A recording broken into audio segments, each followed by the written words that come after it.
오늘 우리에게 주시는 하나님의 말씀은 사도행전 14장 8절에서 18절까지의 말씀입니다.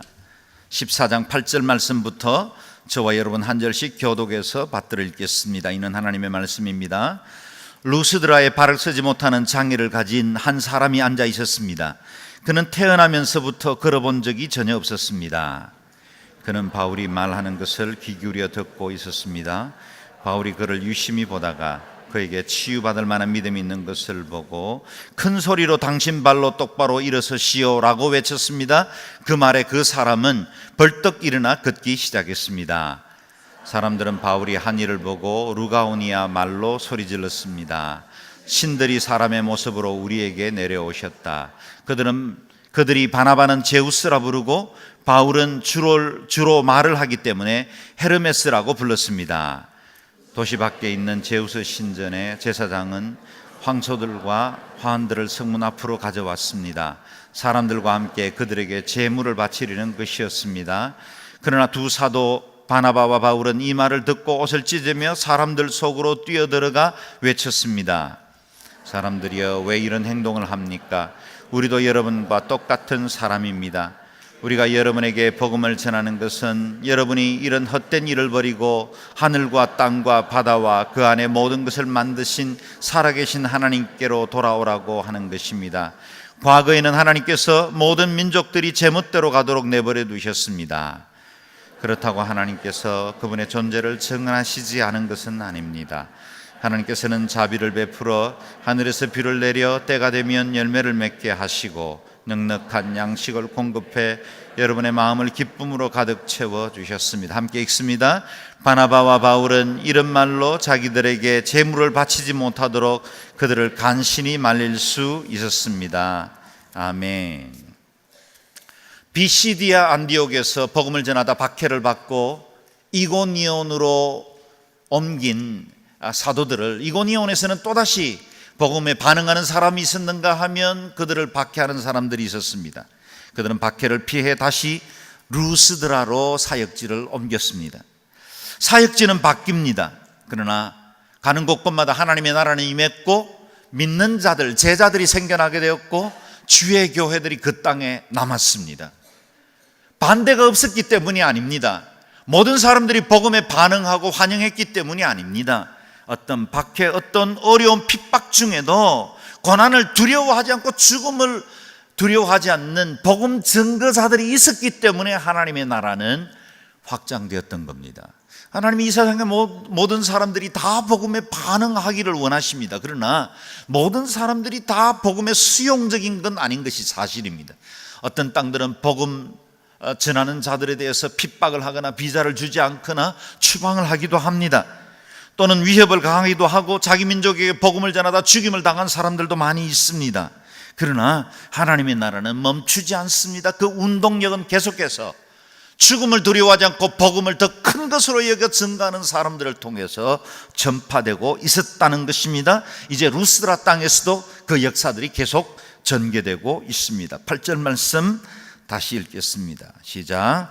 루스드라에 발을 쓰지 못하는 장애를 가진 한 사람이 앉아 있었습니다. 그는 태어나면서부터 걸어본 적이 전혀 없었습니다. 바울과 바나바가 증거한 그 복음의 장소가 시내 한 복판이었는지 아니면 성문역이었는지 정확하게 위치를 말해주고 있지는 않습니다. 그러나 여러 정황으로 볼 때 두 사도는 지금 노방에서 복음을 전파하고 있었고 그리고 그 자리에 수많은 사람들이 몰려들어서 복음을 듣고 있었습니다. 그 가운데 태어나면서 한 번도 걸어보지 못했던 한 사람도 무리들 사이에 끼어들어 복음을 듣고 있었다는 겁니다. 그가 선천적이었는지 또는 태어나면서 바로 장애로 인해서 걷지 못하게 되었는지 이유는 알지 못합니다. 그러나 이 세상을 한 번도 자신의 발로 걸어보지 못했다는 것, 한 개인의 생애로 보면 얼마나 많은 사연들이 있을까요? 얼마나 많은 아픔과 서러움들 그리고 인생의 한계 때문에 고통스러운 시간들이 있었을까요? 그저 저주받은 인생이라고 낙담하며 살고 있었을 겁니다. 그런 그의 좌절된 삶도 이 운명적인 만남을 통해 그 인생의 새로운 역사가 시작되었다는 걸 오늘 성경 본문은 말하고 있습니다. 요즘처럼 의료나 복지가 잘 발달하지 못했던 시대 때 장애를 가진 사람들은 더 많은 서러움이나 불이익을 당했을 겁니다. 그 인생은 꿈이라는 건 꿈꿔보지도 못했을 겁니다. 다른 사람들처럼 미래에 대한 희망 가져보지 못했을 겁니다. 이렇게 낙담하던 인생이었습니다. 그런데 그의 인생에 새로운 은혜의 손이 임한 것입니다. 그런데 생각해보면 이와 같은 장애를 가진 사람들이 이전에 이고니온에는 없었겠습니까? 비시디아 안디옥에는 없었겠습니까? 이전에 있었던 많은 복음 전하던 도시에 왜 장애를 가진 사람이 없었겠습니까? 그런데 그들의 기록은 성경이 남기고 있지 않습니다. 오늘 복음을 만남으로 인생이 변화되었던 한 사람, 그에 대해서 기록을 남기고 있는데, 기적은 모든 사람들에게 열려 있지만 모든 사람들이 기적을 누리지는 않는 것 같습니다. 이 사람, 그에게 어떤 기적이 일어났습니까? 9절 말씀을 같이 읽겠습니다. 시작. 그는 바울이 말하는 것을 귀 기울여 듣고 있었습니다. 바울이 그를 유심히 보다가 그에게 치유받을 만한 믿음이 있는 것을 보고 큰 소리로 당신 발로 똑바로 일어서시오라고 외쳤습니다. 그 말에 그 사람은 벌떡 일어나 걷기 시작했습니다. 아멘. 본문 말씀은 이 장애인에 대한 일반적인 정보에 대해서는 거의 말해주고 있지 않습니다. 루스드라 태생인지 또는 유대인인지 아니면 이방인인지 또는 그의 삶의 성장 배경이 어떠했는지, 부모가 있는지 없는지, 도대체 그는 어떤 보호를 받으면서 살고 있는지조차도 말해주고 있지 않습니다. 그런 그에게 기적이 임했습니다. 기적이 일어났는데 그에게 분명한 일어날 만한 이유가 있었다는 것이 오늘 우리가 주목해야 할 만한 이유입니다. 무엇보다 그는 바울이 증거하는 하나님의 말씀에 귀를 기울여 들었습니다. 말씀을 전하던 사도 바울의 눈에도 두드러질 만큼 그 회중들이 삥 둘러서서 복음을 듣고 있었는데 그 전하는 바울의 눈에도 두드러질 만큼 복음의 수용성이 컸다는 거예요. 마치 스폰지처럼 하나님의 말씀을 빨아들이고 있었어요. 여러분, 앞에서 목사가 설교를 해보면요, 이 말씀이 지금 성도들에게 스며드는지 아닌지를 느껴요. 우리가 다 영적인 존재이기 때문에 하나님의 말씀이 운행하고 예배 가운데 성령님이 각 사람들을 터치하고 있는지 아닌지가 보여져요. 사도 바울에게도 그랬을 겁니다. 그가 말씀에 집중하고 있을 때 그 말씀이 그 속에서 역사하고 있는 걸 보게 된 겁니다. 사도 바울이 유심히 그를 보았다라고 말씀하십니다. 바울을 둘러싼 많은 사람들이 말씀을 듣고 있었지만 유독 이 사람 안에는 말씀이 생동력 있게 움직이기 시작했어요. 그리고 이 말씀이 임하자 성령님이 그 안에 꿈틀거리고 있었고, 그 사람 속에는 십자가의 사건이 과거의 사건이 아니라 자신의 사건으로 받아지는 것이 보였어요. 그리고 그것이 자신의 구원이 되고 있었고, 성령님이 그 안에서 뭔가를 행하시기 위해서 마치 전주곡처럼 움직이고 있는 게 보였다는 겁니다. 마치 비닐봉지에 물이 가득 담겨 있는데 뾰족한 뭔가로 푹 찌르면 금세 물이 터져나오는 것처럼 뭔가 복음의 접촉점만 있으면 그의 인생 안에 기적이 일어날 것처럼 그 인생 안에 복음에 반응하고 있었다는 거예요. 하나님의 말씀이 살아 운동력이 있어서 그 사람의 심령과 골수를 찔러 쪼개고 있었습니다. 본문 말씀 그대로 치유받을 만한 믿음이 그 속에 있었어요. 개역 개정 성경에는 구원받을 만한 믿음이라고 번역했어요. 치유받을 만한 믿음이 그 속에 있었어요. 그런 말씀을 문자 그대로 믿은 것입니다. 증거하는 말씀 그대로를 자신의 것으로 받기 시작한 거예요. 마가복음 5장에도 보면 기록 12해 동안 혈루병으로 고생하던 한 여인의 이야기를 기록하고 있습니다. 병치레로 이 병원 저 의원 찾아다니면서 12회를 hợp의했습니다. 재산 다 소모했지만 효험도 없었고 여전히 자신의 질병은 자기의 인생을 괴롭히고 있었습니다. 병은 중하여지고 아마 사랑하는 가족들도 다 지쳐 나가 떨어졌을 겁니다. 버림받은 여인이었습니다. 더욱더 그 마음을 슬프게 했던 것은 자신의 질병만으로도 고통스러운데 혈루병이라는 이 여인 자체가 율법에는 부정한 여인으로 간주되었기 때문에 사람들조차도 가까이 하지 않는 외로운 여인이 되었다는 겁니다. 이 여인에게도 예수님에 대한 소식이 들려왔고 이 여인의 마음속에 믿음이 들었습니다. 주님의 뒤에 가서 옷자락이라도 만지면 기적이 일어날 것이다. 과연 이 여인은 우리가 잘 알고 있는 대로 병을 치유받았습니다. 그때 주님께서 뒤를 돌아보면서 말씀하신 것을 기억하십니까? 딸아, 내 믿음이 너를 구원했으니, 딸아, 너의 믿음이 너를 구원했으니 평안히 가라. 내 병에서 놓여 건강할지어다. 할렐루야. 오늘 이 시간에 예배하는 저와 여러분에게도 이 같은 믿음이 있기를 바랍니다. 그리고 주님으로부터 동일한 음성을 듣기를 바랍니다. 평안히 가라. 내 병에서 놓여 건강할지어다. 아멘. 그렇다면 믿음은 언제 생기고 언제 성장합니까? 믿음은 말씀을 들을 때 자랍니다. 말씀의 뿌리를 내리지 않는 믿음은 맹신입니다. 참된 믿음은 말씀을 먹고 성장합니다. 로마서 10장 17절에 보면 말씀하신 대로 믿음은 들음에서 납니다. 들어야 믿음이 자라납니다. 말씀을 읽어야 성장합니다. 묵상해야 합니다. 암송해야 합니다. 성경 공부해야 합니다. 말씀을 가까이 하면 그 말씀이 우리의 영혼을 강건하게 하고 그것이 우리의 삶을 변화시킵니다. 우리는 육신 가운데 삽니다. 그래서 우리가 쉽게 오감으로 느껴지는 그 모든 것들이 매일매일 매 순간 우리에게 자극을 주는데 대부분 우리가 오감으로 느끼는 것은 우리의 영혼을 자라나게 하는 것이 아니라 우리의 육체에 필요한 것들을 공급합니다. 때로는 그것이 유혹이기도 하고 때로는 과욕이기도 합니다. 때로는 우리를 넘어뜨리는 걸림돌이 되기도 합니다. 그런데 많은 사람들이 내 육체에 대해서는 공을 들입니다. 많은 시간을 들여서 많은 재정을 들여서 내 외면적인 몸을 가꾸고 내 외면적인 몸이 건강하게 하기 위해서 애를 쓰지만 내 영이 진실로 살아야 하고 성장해야 하는 영적인 말씀의 섭취에 대해서는 너무나 많이 인색하고 그 시간들을 들이지 않는 걸 보게 됩니다. 여러분, 우리가 올해 성경 통독 369 운동을 시작했습니다. 무엇이 내 인생을 변화시킵니까? 무엇이 기적을 불러일으킵니까? 도대체 내 인생의 진정한 가치는 무엇이란 말입니까? 말씀 외에 그 무엇이 내 영혼을 살릴 수 있단 말입니까? 그래서 우리는 말씀을 가까이 하고 말씀 중심에 살자 하는 운동을 시작한 것입니다. 여러분, 말씀이 내 영혼 속에 채워지기 시작하면 그 말씀이 내 영혼을 변화시킵니다. 그 말씀이 내 육체에 건강도 줍니다. 그 말씀이 기적을 불러일으키고 내 인생의 방향을 변화시키는 거예요.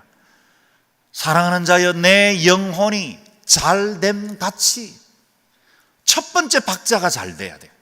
그래야 범사도 잘 되고 그리고 강건해지는 거예요. 많은 사람들이 순서를 거꾸로 합니다. 영혼이 잘 돼야 합니다. 3박자 축복이에요. 풍작작이에요. 첫 박자를 잘 두드려야 돼요.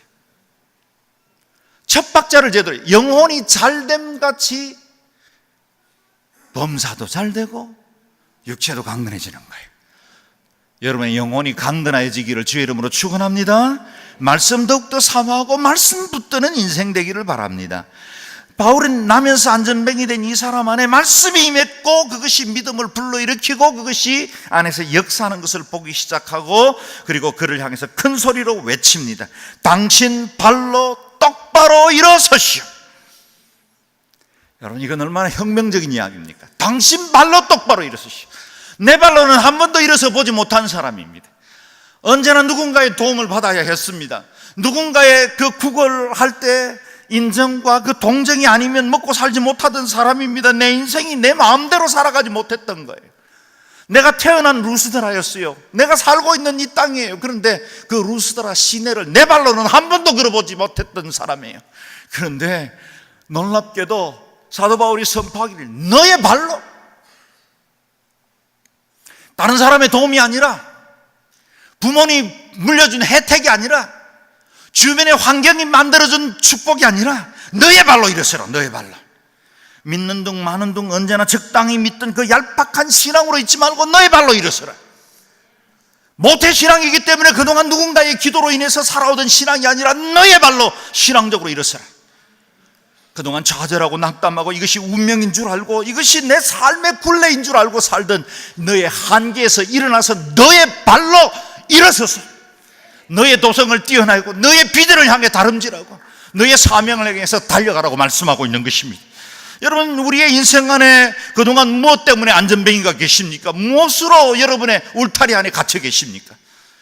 오늘 예배하는 이 시간이 여러분 안에 두 발에 생기를 얻고 다시 한번 일어서서 인생의 새로운 기적을 맛보는 귀한 축복이 되시기를 주의 이름으로 축원합니다. 이런 기적은 우리가 이미 묵상했던 대로 사도행전 3장에도 일어났었지요. 베드로와 요한이 성전 민문 앞에 구걸을 하고 있던 안전뱅이를 일으킵니다. 두 기적은 똑같이 나면서 안전뱅이 되었던 사람을 일으켰습니다.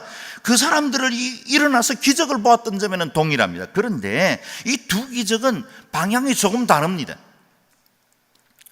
사도행전 3장에 일어난 기적은 안전뱅이에게는 아무런 믿음이 없었어요. 베드로와 요한이 우리를 주목하여 보라 했을 때도 그는 무언가를 얻을까 하여 주목하여 보았을 뿐이지 그의 인생 안에 어떤 믿음이나 영적 도전에 대해서 새로운 소망을 갖고 바라본 게 아니었어요. 일방적인 은혜입니다.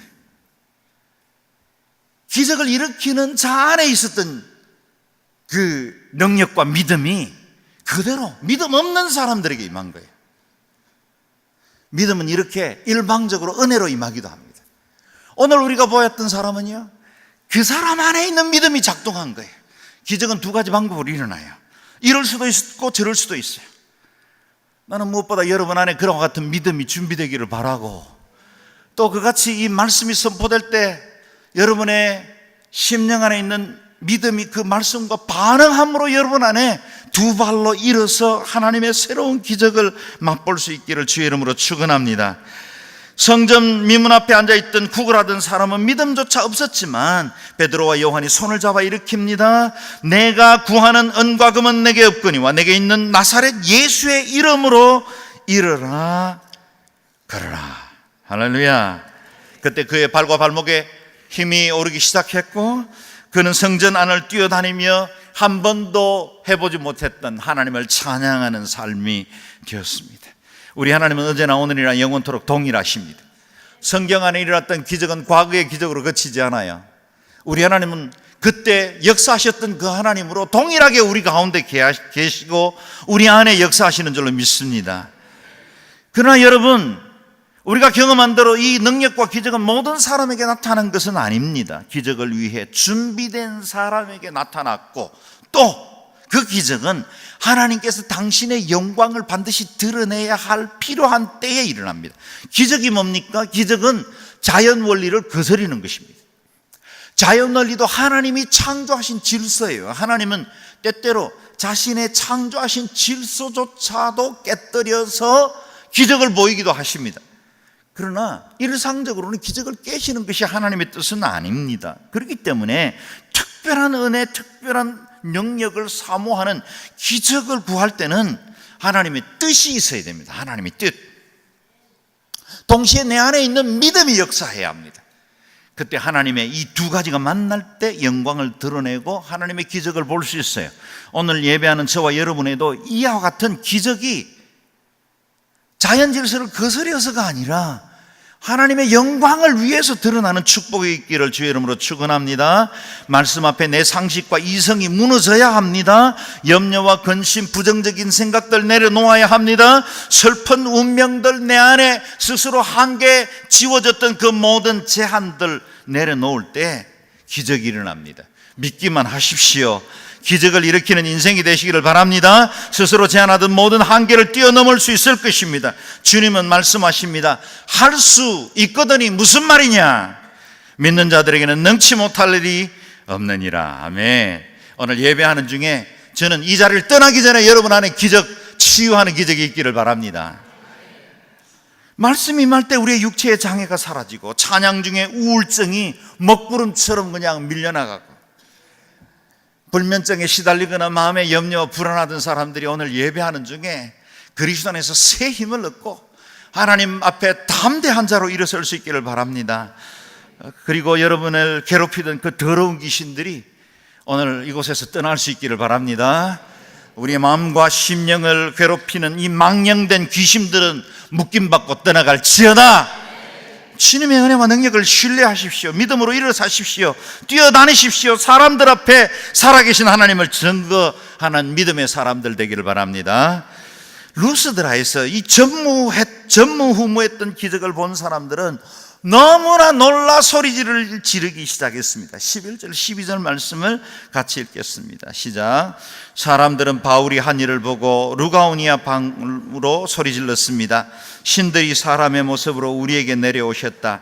그들이 바나바는 제우스라 부르고 바울은 주로 말을 하기 때문에 헤르메스라고 불렀습니다. 아멘.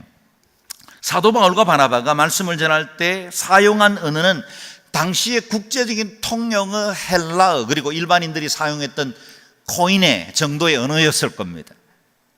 그 사람들도 헬라권 안에 있었고 로마의 지배 아래 있었기 때문에 헬라어를 사용했습니다. 그래서 헬라어로 전가하는 복음 큰 장애 없이 들을 수 있었습니다. 그런데 너무나 큰 기적을 보고 나자 그들이 헬라어는 잊어버리고 자신들의 말 루가오니아 방언으로 서로 말하기를 시작했습니다. 저도 제가 표준어를 쓰고 있지 않습니까? 그러나 옛날 친구를 만나거나 놀라면 옛날 말들이 나옵니다. 그것처럼 이들 기적을 본 루가오니아 방언들도, 이 루가오니아 사람들도 자기의 방언으로 외칩니다. 우리에게 신들이 왔다. 신들이 왔다. 제우스와 헤르메스가 육체를 입고 이 땅에 왔다는 겁니다. 로마의 표현을 따지면 주피터와 머큐리가 우리에게 왔다는 겁니다. 신이 아니라면 이런 기적을 드러낼 수 없다는 거예요. 신이 우리에게 임함으로 일어난 기적이기 때문에 이들 신들에게 우리가 제사를 지내야 된다고 그들은 생각하고 제사를 준비하기 시작합니다. 13절 말씀 같이 읽습니다. 시작. 도시 밖에 있는 제우스 신전의 제사장들은 황소와 화환들을 성문 앞으로 가져왔습니다. 사람들과 함께 그들에게 제물을 바치리는 것이었습니다. 루가오니아 방언으로 말을 했기 때문에 바울과 바나바는 처음에는 저들이 하는 말들이 무엇인지 이해를 하지를 못했습니다. 그런데 그들이 움직이는 것들을 보니까 이게 예산 일이 아니었습니다. 그들이 바울과 바나바 앞에 제사를 지내려고 신들로 여기고 있다는 사실을 알게 된 겁니다. 이거 뭔가 잘못되고 있다는 것을 깨달은 것입니다. 14절 15절 같이 읽겠습니다. 시작. 그러나 두 사도 바나바와 바울은 이 말을 듣고 옷을 찢으며 사람들 속으로 뛰어들어가 외쳤습니다. 사람들이여, 왜 이런 행동을 합니까? 우리도 여러분과 똑같은 사람입니다. 우리가 여러분에게 복음을 전하는 것은 여러분이 이런 헛된 일을 버리고 하늘과 땅과 바다와 그 안에 모든 것을 만드신 살아계신 하나님께로 돌아오라고 하는 것입니다. 아멘. 두 사도는 제사를 준비하고 있는 회중들 안으로 뛰어들어가 옷을 찢으며 제사를 드리지 못하게 막습니다. 우리는 하나님이 아닙니다. 우리는 신들이 아닙니다. 우리는 여러분과 똑같은 사람입니다. 당시에는 이해하기 힘든 끔찍한 일을 만났거나 아니면 신성모독을 행하는 일들을 행할 때 옷을 찢음으로 우리가 이 일에서 얼마나 비통한 마음으로 이것을 절규하고 있는지를 나타낼 때 그와 같은 행동을 했다는 겁니다. 보십시오.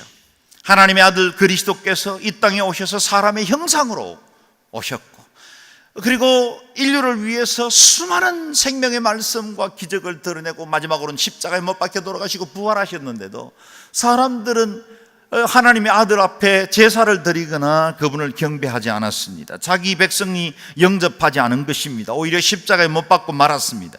그런데 이제 이방 땅에서 바울과 바나바가 기적을 행했더니 하나님인 줄 알고, 하나님이 이 땅에 육체를 입고 온 줄 알고 사람들이 제사를 지내려고 합니다. 여러분, 오늘날에도 이와 같은 비슷한 실수는 계속 일어나고 있지 않습니까? 사람들은 저마다 하나님 아닌 다른 것을 경배하려고 하고 다른 것을 신격화해서 그 앞에 제사를 드리려고 합니다. 삶의 주인 되신 하나님께로 향하지 않고 특별한 기적이나 예언들이 있는 곳, 그리고 어떤 신비한 이상이 있는 곳을 찾아서 몰려다니기도 합니다. 때로는 성스러운 장소를 지정하고 거기에 특별한 의미를 부여하기도 합니다. 어떤 마리아상에서 눈에서 피 눈물이 흘렀다, 그 앞에서 기도하는 것을 좋아합니다. 어떤 분이 신령한 기적을 일으켰다, 수많은 사람들이 그곳으로 가서 몰려갑니다. 기적을 일으킨 특별한 목사나 무당들에게 신성을 부여하기도 합니다. 하나님 자신보다 그곳으로부터 일어난 어떤 기적들에 더 큰 의미를 부여하기도 하는 겁니다. 뿐만 아니라 끊임없이 하나님의 자리를 차지하려고 하는 신격화의 운동도 계속되었습니다. 교만입니다. 이 땅을 거쳐간 수많은 제왕들과 독재자들이 자신을 신격화시키는 일에 집중했죠. 로마의 수많은 황제들은 황제 숭배 사상을 만들었습니다. 나치의 나치즘이 그랬습니다. 북한의 주체 사상이 그렇습니다. 자본주의 사회도 예외는 아닙니다. 어떤 사람이 돈을 가지면 사람들은 그 앞에 경배하려고 몰려듭니다. 아무도 나는 돈에게 경배한다고 말하지 않지만, 돈이 내 운명이라고 말하지는 않지만, 저마다 우리의 삶의 양식을 보면 돈에게 경배하는 것처럼 만몬을 우상으로 섬기며 살아가는 삶의 양식을 가지고 있습니다. 어떤 사람이 일정한 지위에 오르면 자연스럽게 사람들을 자기 발 아래 두고 스스로 자기 뜻대로 조정하고 자기의 권위 밑에 두어 다른 사람의 군주가 되려고 합니다. 기독교 안에도 자신의 신령함을 과시하여서 사람들을 조정해 수많은 사람들을 자기 발 앞에 두려고 하는 이단 세력들이 있습니다. 우상 숭배를 그토록 배경하는 교회 앞에 어떤 특정한 목회자는 자신을 신격화하지는 않았지만 자기가 최상의 존재인 것처럼 높아지려는 목회자들도 있습니다. 하나님 앞에 돌려져야 할 마땅한 영광, 적당하게 가로채리는 시도들도 있어 온 것을 우리는 알죠. 자신이 주목받아야 하고 자신의 의견은 언제나 존중되어야 하고 자신의 자존심이 다른 어떤 사람들의 감정보다 중요한 것처럼 여기기 시작할 때 그건 또 다른 신격화 운동입니다. 사람들이 왜 다른 사람에 대해서 도에 넘은 비판을 계속하는지 아십니까? 인류가 선악을 알게 하는 나무의 열매를 먹은 이후부터 사람들은 자기가 신적 존재인 것처럼 다른 사람들을 판단하고 비난합니다. 그래서 다른 사람에 대해서 정죄하거나 판단이 많을수록 자기 신격화가 그 안에서 꿈틀대고 있다는 사실을 잊어버리면 안 됩니다. 오직 우리를 판단하시고 우리의 영원한 재판관 되시는, 저리로서 산자와 죽은 자를 심판하러 오실 그 주님 외에 누가 어느 한 사람과 개인을 판단할 수 있겠습니까? 그 사람들 안에 있는 많은 사연들, 그런 행동을 할 수밖에 없었던 그 많은 숨겨진 동기들이나 아픔들을 누가 다 이해합니까? 왜 판단하십니까? 그것은 하나님께 달려있는 것입니다. 내가 그 자리에 앉으면 안 됩니다. 사람이 절도화되는 모든 것은 우상숭배입니다. 우리가 우상숭배 자리로 갈수록 성령님은 슬그머니 우리를 떠납니다. 그렇기 때문에 바울과 바나바가 그랬듯이 인간 제사의 현장, 신격과의 현장 한가운데로 가서 우리의 삶의 옷을 찢고 나는 하나님이 아닙니다, 우리는 높은 자리에 설 수 없습니다, 우리가 판단하는 자리에 서서는 안 됩니다 라고 외쳐야 합니다. 베드로가 성전 미문에 안전뱅이를 일으킨 후에 고백한 것처럼 말이지요. 함께 읽어볼까요? 시작. 이스라엘 사람들아, 이 일을 왜 기이 여기느냐? 우리 개인의 권능과 경건으로 이 사람을 걷게 한 것처럼 왜 우리를 주목하느냐? 기적을 일으킨 당사자가 아무도 나를 주목해 봐서는 안 됩니다. 오로지 한 분 하나님만 바라봐야 합니다.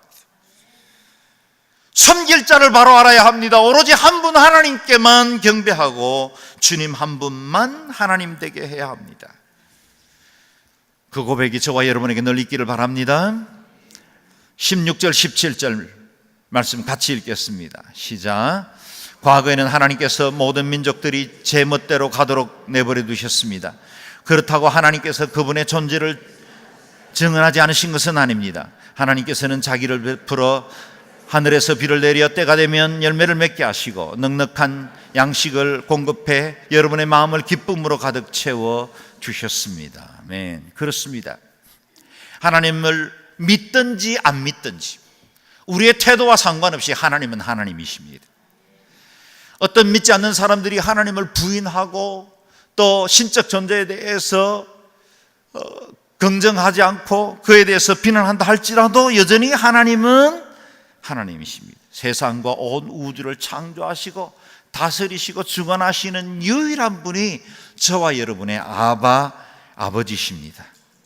그 사실을 이전에는 천지 만물을 통해서 간접적 증거를 해왔었습니다. 그러나 인간이 타락하고 하나님의 형상을 잃어버렸기 때문에 하나님은 그 아들 독생성자 예수 그리스도를 보내심으로 하나님을 온전히 증거하게 하셨습니다. 그래서 오늘 본문에도 말씀하시기를 이전에는 자기의 소위대로 내버려 두었습니다.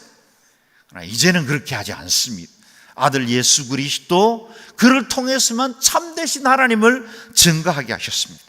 우리가 왜 기독교입니까? 예수 그리스도를 통해서만 참되신 창조주를 알 수 있기 때문입니다.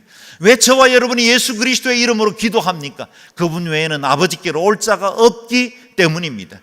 아들에게 하늘과 땅의 모든 권세를 주셨기 때문에 그 아들을 통해 우리는 만왕의 왕이시고 온 우주를 지으시고 지금도 통치하시는 그 하나님을 진정으로 경배할 수 있게 되었습니다. 그 아들로 말미암아 하나님의 사랑이 분명하게 드러나게 되었습니다. 18절 말씀 같이 읽겠습니다. 시작. 바나바와 바울은 이런 말로 자기들에게 제물을 바치지 못하도록 그들을 간신히 말릴 수 있었습니다. 아멘. 10계명의 첫 계명 기억하실 겁니다. 나 외에 다른 어떤 신도 내게는 있게 할지 말지라. 하나님은 다른 우상과 겸하여 섬길 수 없는 분이십니다. 우리는 지금 이 땅에 정욕을 위해서 사느라 우리 자신의 삶에다가 제사를 드릴 때가 많이 있습니다. 내가 신처럼 여기고 내가 내 인생의 행복과 즐거움을 추구하느라 하나님보다 우리 자신의 인생을 더 중요한 것처럼 여기고 살 때가 많이 있습니다. 선악과를 범할 때 사탄이 와서 유혹한 것이 무엇입니까? 내가 선악과를 먹으면 내 눈이 밝아져서 하나님과 같이 되리라. 하나님과 같이 되리라. 우리는 저마다 하나님과 같이 되려는 유혹을 전제하고 이 땅을 살게 되었습니다. 죄의 후손들입니다. 신라군한 사람들입니다. 그러므로 끊임없이 자신을 쳐서 복종시키고 교만을 꺾고 왕 대신 하나님 앞에 온전한 경배를 드리지 않으면 하나님을 하나님 되게 섬길 수가 없어요. 안식일은 나의 날이라고 주님 말씀하셨습니다. 그래서 7날 중에 하루를 구별함으로 하나님을 하나님 되게 하는 것입니다. 10 중에 하나는 나의 것이라 말씀하심으로 11조를 통해서 하나님이 내 모든 물질과 인생의 주인됨을 고백하게 만드신 것입니다. 내 자녀와 내 일과 내 삶의 즐거움이 나를 위해서 만든 우상이 아니라 하나님을 영화롭게 하고 주님 앞에 영광 돌리는 도구인 것으로 고백하는 삶을 살게 하기 위해서 주님은 내 삶의 첫 자리를 언제나 주께 올려드리게 하시는 것입니다. 내가 심판자인 것처럼 다른 사람을 판단하고 내 인생만을 위해서 살아가는 인생 살아서는 안 됩니다. 내 속에 하나님보다 더 커지려는 모든 것에 대해서 단호하게 거절하고 내 가슴을 찢으며 애통해야 합니다. 이 땅에 무너질 장막을 위해서 제물을 드리고 경배하려는 모든 유혹과 함께 철저하게 자기 싸움을 계속해야 합니다. 사람을 보지 말고 환경을 보지 말고 그리스도를 바라볼 수 있기를 바랍니다. 사도 바울이 루스드라 사람에게 촉구했던 15절의 말씀을 개역 개정 성경으로 다시 한번 읽어보겠습니다. 시작. 이르되 여러분이여 어찌하여 이런 일을 하느냐? 우리도 여러분과 같은 성정을 가진 사람이라. 여러분에게 복음을 전하는 것은 이런 헛된 일을 버리고 천지와 바다와 그 가운데 만물을 지으시고 살아계신 하나님께로 돌아오게 하려 함이라. 아멘. 이 모든 일들을 버리고 이제는 살아계신 하나님께로 돌아오게 하려 함이라. 오늘 여러분의 두 발로 일어서서 하나님께로 나올 수 있기를 바랍니다. 하나님 한 분께 온전히 경배하고 주님께 영광 돌리고 여러분의 삶에 매일매일 기적을 맛보는 풍성한 삶이 되시기를 주의 이름으로 축원합니다. 이 시간에 같이 한번 통성으로 기도하겠습니다. 기도할 때 여러분 가슴에 두 손을 얹으십시오. 그리고 오늘 말씀에 반응할 수 있는 믿음이 있게 해주십시오. 고백하십시오. 그리고 하나님, 내 속에 성령이 운행하시고 말씀의 능력이 임하고 하나님 이를 통해 기적을 보고 하나님의 영광을 구하고 어둠은 떠나가고 내가 늘 유혹에 빠지고 내 인생을 스스로 주인 삼으려고 했던 그 모든 악으로부터 벗어나 이제는 의의 빛 가운데로 나아가 왕이신 하나님 온전한 주님만을 경배하는 저희들 되게 도와주옵소서. 통성으로 같이 기도하겠습니다.